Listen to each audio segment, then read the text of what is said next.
안녕하세요, 여러분. 드디어 본격적으로 명나라와의 요리 경합이 시작되었네요. 첫 번째 주제는 세상에 없던 고기 요리였고, 또 두 번째 주제는 서로의 요리를 바꿔서 요리하기, 그리고 마지막 세 번째 주제는 인삼을 이용한 탕요리였죠. 과연 5일 뒤 조선의 운명은 어떻게 될까요? 문제는 제산대군 쪽 사람들이 중국 사신단을 몰래 돕겠다고 나섰잖아요. 우리의 지영이가 이렇게 불리한 상황 속에서도 경합에서 이겨서 조선의 백성들을 구할 수 있을까요? 공개된 예고편을 보니 지영이는 압력솥을 만들어서 경합의 마지막 주제인 탕과 인삼 요리를 만들 것 같아 보여요. 실제 원작을 살펴보면 첫 번째 경합의 주제인 세상에 없던 육고기 대결에서 지영은 프랑스의 대표 요리인 부르기뇽을 선보여요. 이때 가장 중요한 건 적당한 당도를 갖춘 와인인데, 문제는 조선에 이런 와인이 있을 리가 만무하잖아요. 그런데 작가님은 진짜 천재신가 봐요. 마블리도 갑자기 뜬금없이 엄숙수가 왜 술을 가져와서 수락한 식구들과 마시나 했는데, 아마도 명나라 사신단과의 요리 대결 때 엄숙수가 만든 이 술을 이용해서 조선식 부르기뇽을 선보일 것 같아요. 이렇게 지영이가 소고기를 이용해 섬세하고 우아한 맛을 강조한 요리를 만들 때 조선의 요리 정보를 빼낸 명나라 사신단은 그와 정반대의 요리를 준비해서 지영이를 당황시켜요. 그러니까 명사신단은 지영이의 요리와 정반대로 돼지고기의 강렬한 기름맛에 혀를 마비시키는 강렬한 마라향을 더해 마라상궈를 선보이죠. 물론 첫 번째 경합은 무승부가 나요. 그리고 이어진 두 번째 경합이 시작되는데, 여기서 원작과 다르게 흘러가는 것 같아요. 원작에서는 면요리 대결을 해요.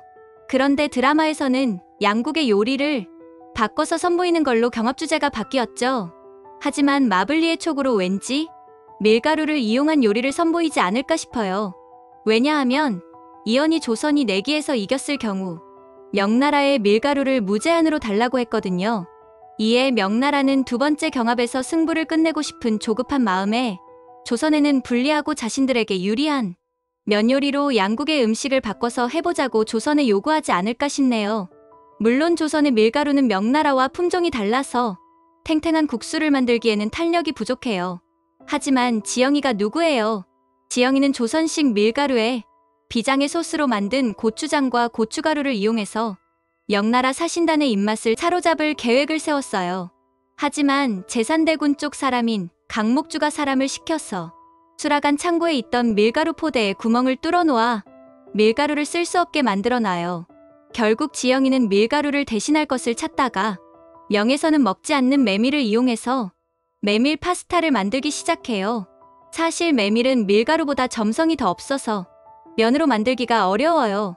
하지만 지영이는 메밀가루에 뜨거운 물을 조금씩 부어 반죽을 하면 약간의 점성이 생기는 원리를 이용해 국수를 만들죠. 원작에서는 메밀면을 이용한 들기름 파스타를 만드는데, 드라마에서는 명나라의 면요리를 해야 하니까 아마도 이때 킥으로 준비한 고추장과 고춧가루를 이용해서 메밀국수를 만들어서 명나라 사신의 혀를 놀래키지 않을까 싶어요. 문제는 마지막 세 번째 경합이겠죠? 양쪽 모두 사활을 걸고 음식을 만들 테니까요.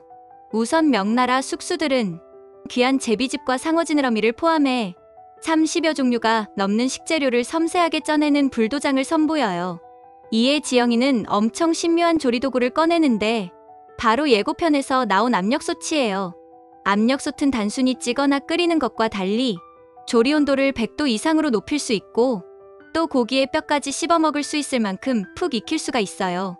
그렇게 그녀는 조선시대의 현대 우리가 먹고 있는 삼계탕을 선보일 계획을 세워요.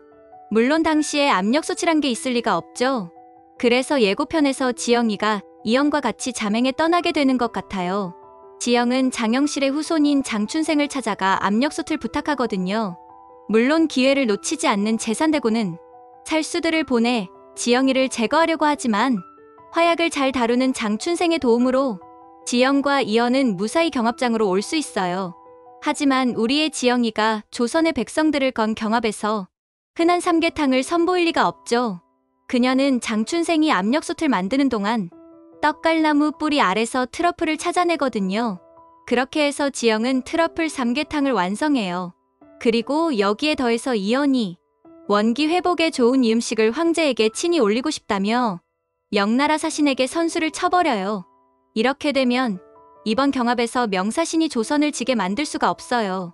황제께 패배한 음식을 올릴 수 없으니까요. 결국 명나라 사신은 인삼 독점권을 포기하고 조선의 승리를 외쳐요. 하지만 곱게 물러날 수가 없던 명나라 사신은 뜬금없이 지영이를 황제께 공료로 바치라는 거예요. 이에 눈이 돈이어는 그대로 머리를 박치기 해버리죠. 결국 개싸움이 벌어지려는 찰나 인주대왕 대비가 나서서 모든 상황을 종결시켜버려요. 사실 그녀는 현재 조선 임금의 할머니이면서 명나라의 황제를 고모부로 두고 있는 인물이거든요.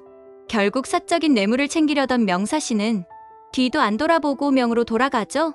과연 드라마에서 명나라 사신을 상대로 지영이가 조선의 백성들을 지킬 수 있을까요?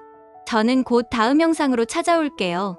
구독, 좋아요, 알림 설정 부탁드려도 될까요?